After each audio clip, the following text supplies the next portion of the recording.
अनादौ संसारे जनिमृतिमये दुःखितमना मुमुक्षुः सन् कश्चिद् भजति हि गुरुं ज्ञानपरमम् ततो ज्ञात्वा यं वै तुदति न पुनः क्लेशनिवहैर्भजेऽहं तं देवं भवति च परो यस्य भजनात्। सर्वेभ्यो नमः। प्रिय विद्यार्थियों, हमने पातंजल योग सूत्र की इस कक्षा में यह जाना कि अभ्यास और वैराग्य के माध्यम से हम चित्तवृत्तियों का निरोध कर सकते हैं। प्रश्न उपस्थित हुआ था कि अभ्यास क्या है और वैराग्य क्या है। तो इन दोनों में से अभ्यास के विषय में हम गत कक्षा में जान चुके हैं। आज क्रम है वैराग्य पर चर्चा करने का। तो पतंजलि 15वें सूत्र में वैराग्य की परिभाषा देते हैं। उसमें जो वैराग्य के दो भेद हैं उनका उल्लेख करते हैं। कहते हैं दृष्टानुश्रविक विषय वितृष्णस्य वशीकार संज्ञा वैराग्यम। अब इस सूत्र में कुछ जो विशिष्ट शब्द हैं जिन्हें हम पारिभाषिक शब्द कहते हैं, उन पारिभाषिक शब्दों के विषय में आपको जानना बहुत जरूरी है।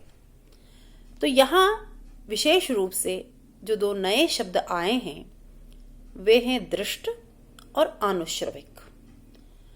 तो सामान्य रूप से दृष्ट अर्थात ऐहिक इस लोक के जो विषय हैं वे दृष्ट विषय कहलाते हैं, और आनुश्रविक अर्थात पारलौकिक जो विषय हैं, उन दोनों ही विषयों से जो चित्त स्पृहा रहित हो जाता है, जिस चित्त में इन दोनों विषयों को लेकर कोई मोह, कोई राग उत्पन्न नहीं होता, ऐसा जो चित्त है उस चित्त का वशीकार संज्ञक वैराग्य होता है।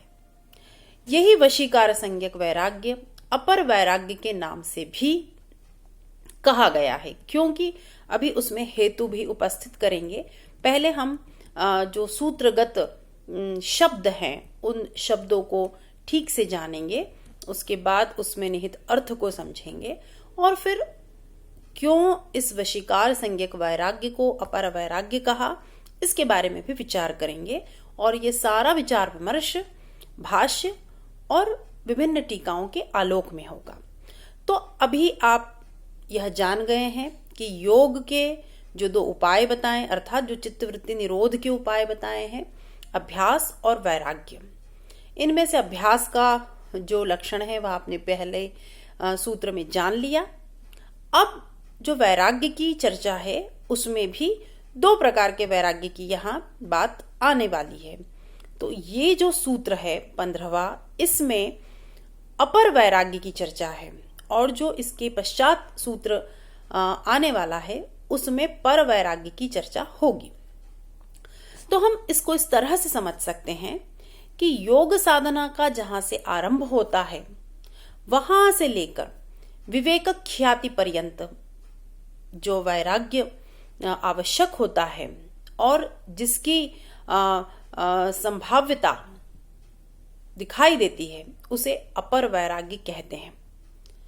संप्रज्ञात समाधि सिद्ध हो जाने पर जो विवेक ख्याति प्राप्त होती है, उस विवेक ख्याति के विषय में भी अर्थात तत्व ज्ञान के विषय में भी जब मनुष्य को या साधक को वैराग्य हो जाए तो उसे फिर पर वैराग्य कहते हैं, जिसके संबंध में हम अग्रिम सूत्र में जानेंगे।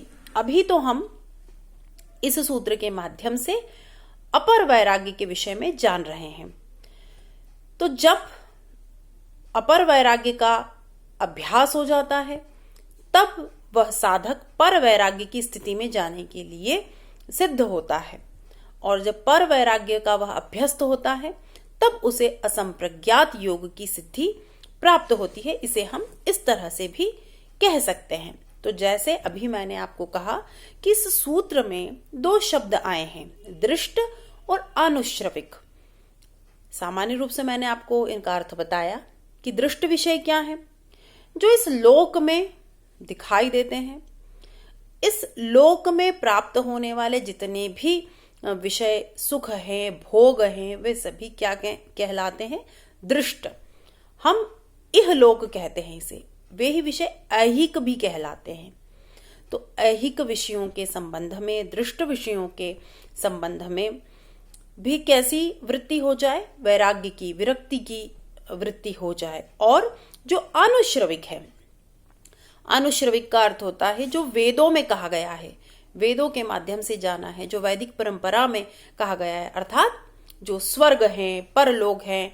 ऐसा कहते हैं ना कि इस तरह का कर्म करने पर इस लोक के बाद भी उत्तम लोक में आपको स्थान प्राप्त होता है। तो ये जो स्वर्ग लोक आदि के जो विषय हैं, ये सभी विषय कैसे कहलाते हैं?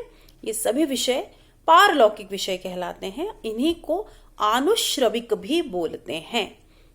आनुश्रविक अर्थात जो वैदिक परंपरा से प्राप्त हो रहे हैं, स्वर्ग इत्यादि के जो विषय हैं। तो इन्हें जब कोई एक सामान्य मनुष्य होता है तो वो इस लोक के विषयों में तो अनुरक्त रहता ही है, लेकिन इसके साथ साथ उनकी उस पारलौकिक विषयों में भी अनुरक्ति होती है। लेकिन जब व्यक्ति इन दोनों प्रकार के विषयों में कैसा हो जाए? वितृष्ण हो जाए, उसकी तृष्णा समाप्त हो जाए, तो ऐसा जो वीतरागी है, ऐसा जो विरक्त है, ऐसा जो उदासीन व्यक्ति है, ऐसा जो सभी इच्छाओं से रहित निस्पृह व्यक्ति है, उसके चित्त की जो संज्ञा होती है वह संज्ञा होती है वशीकार। और इसी वशीकार संज्ञा नामक स्थिति को अपर वैराग्य कहा गया है। तो इस बात को आप अच्छे से समझ लीजिए कि चित्त की जो वशीकार संज्ञा नामक स्थिति होती है उसे ही अपर वैराग्य कहा जाता है। इस पूरी जो पंक्ति का तात्पर्य है वह यही है। भाष्यकार इस की परिभाषा देते हुए कहते हैं कि चित्तस्य अनाभोगात्मिका हेयोपादेय शून्य वशीकार संज्ञा वैराग्यम। क्या हेय है, क्या उपादेय है, इन सभी विषयों में, मतलब चित्त को जो जो भोग प्राप्त करने की इच्छा होती है उन सभी विषयों में निस्पृह हो जाए व्यक्ति, उसमें शून्य वृत्ति आ जाए। उन विषयों के हेय और उपादेय अर्थात क्या ग्रहण करने योग्य है, क्या त्यागने योग्य है, इस तरह की उसके मन में कोई इच्छा उत्पन्न ही न हो, विरक्ति का भाव आ जाए, वैराग्य का भाव हो जाए, तो वह जो स्थिति होती है वह अपर वैराग्य की स्थिति कही जाती है। वाचस्पति मिश्र ने भी तत्व वैशारदी में परिभाषा देते हुए कहा, संग दोष रहिता या अपेक्षा बुद्धि सा वशीकार संज्ञा। तो कुल मिलाके जो उपेक्षा बुद्धि होती है कि विषयों के प्रति कोई राग नहीं है, तो मनुष्य क्या हो जाएगा? उदासीन हो जाएगा, उन विषयों की उपेक्षा कर देगा, क्योंकि उसके अंतःकरण में, उसके मन मस्तिष्क में अब उन विषयों के प्रति किसी मोह की बुद्धि अवशिष्ट नहीं रह गई है। वार्तिककार ने भी यही कहा, योग वार्तिक जो ग्रंथ है, कि राग द्वेष शून्य वशीकार संज्ञा या वितृष्णा सा वैराग्यम अपरम इति। अपर वैराग्य की यहाँ चर्चा हो रही है अभी। पर वैराग्य के विषय में तो हम अभी अगले सूत्र में जानेंगे। तो अपर वैराग्य या जो वशीकार संज्ञा है चित्त की, इसके विषय में आपने जान लिया। अब कोई ये कह सकता है कि पतंजलि ने तो इसे अपर वैराग्य कहा नहीं। तो यहाँ पर हम देखें कि व्यास भाष्य में भी अपर वैराग्य से भाष्यकार विस्तार से इस तरह से नहीं कह रहे हैं, लेकिन जैसे हम अगले सूत्र की ओर जाते हैं तो अगले सूत्र में कहा है तत्परम पुरुष ख्यातिर गुण वैतृष्णम।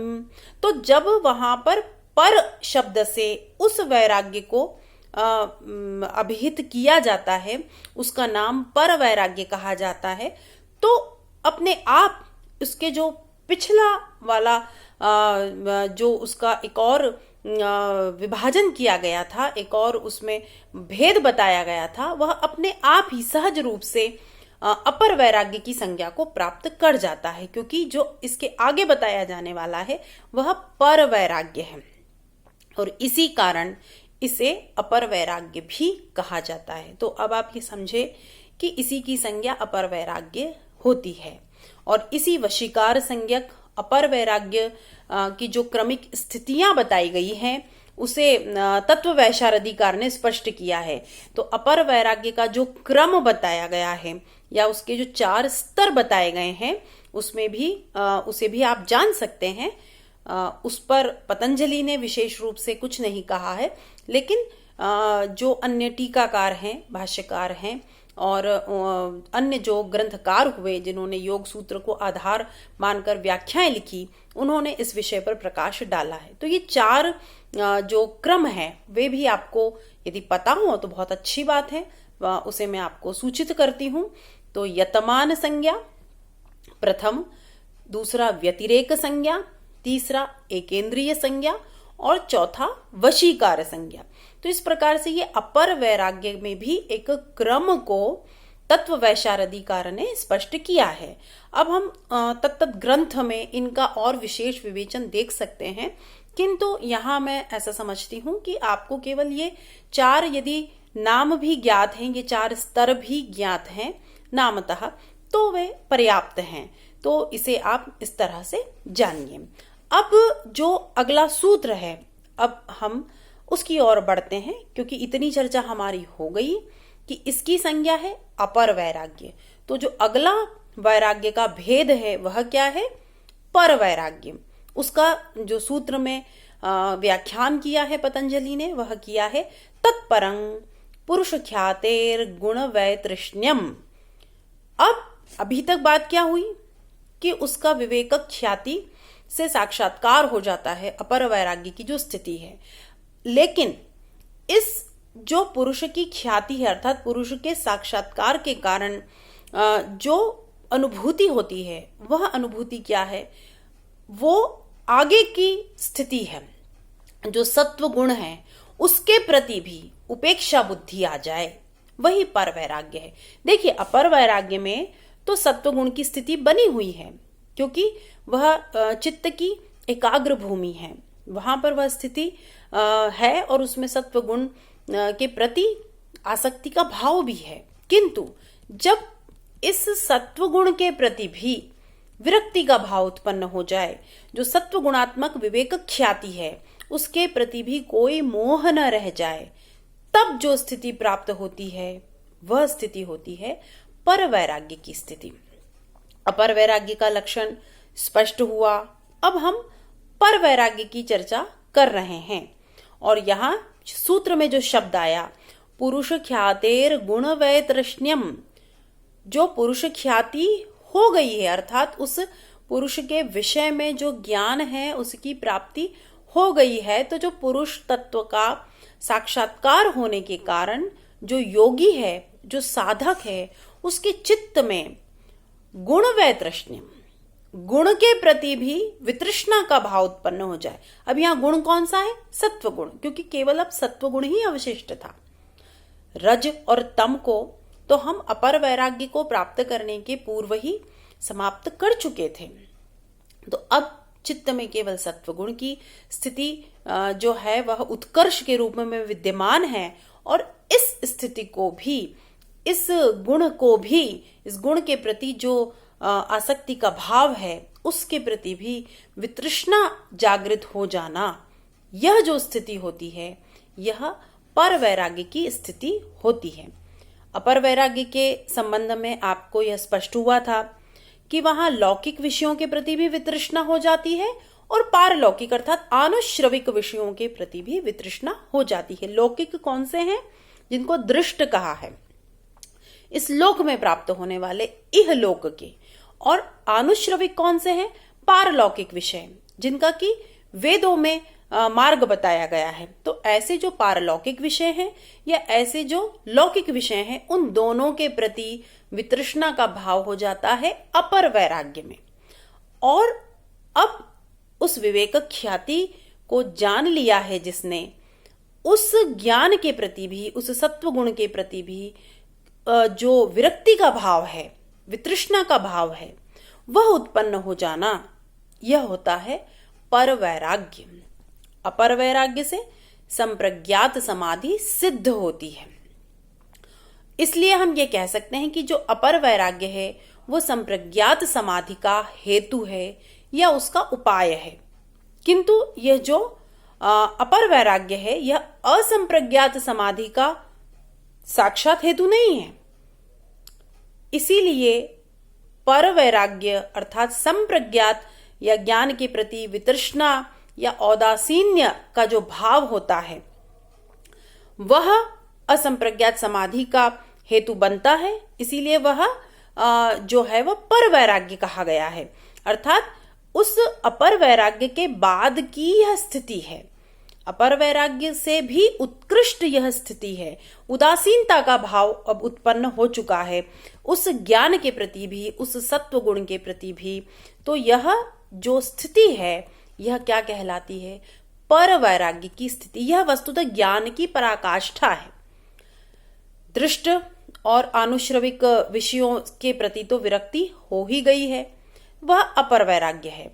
लेकिन इसके बाद भी जो चरम कोटि है, जो उत्कृष्ट स्थिति है, जिसका उदय होते ही जो योगी है उसे यह अनुभव होने लगता है कि मुझे इस लोक में आकर के जो कुछ प्राप्त करना था वो मैंने प्राप्त कर लिया, और जो मेरे क्लेश थे, जिन पंच क्लेशों की चर्चा हम कर चुके हैं, और जो क्लिष्ट और अक्लिष्ट वृत्तियां थी उन सबका नाश हो चुका है। और ये जो सारा संसार चक्र है, भव चक्र है, जो कि श्रृंखला से बंधा हुआ है और जिसकी समाप्ति ही नहीं हो पाती है, लेकिन इस पर वैराग्य के प्राप्त होने पर उस योगी को यह अनुभूति होने लगती है कि मेरा यह भवचक्र टूट गया है और मेरी ये जो श्रृंखला है, जो कर्मों से बंधी हुई थी, इसका अब नाश हो गया है। और अब जो जन्म मरण का यह जो आवागमन था यह भी मेरा समाप्त हो जाएगा।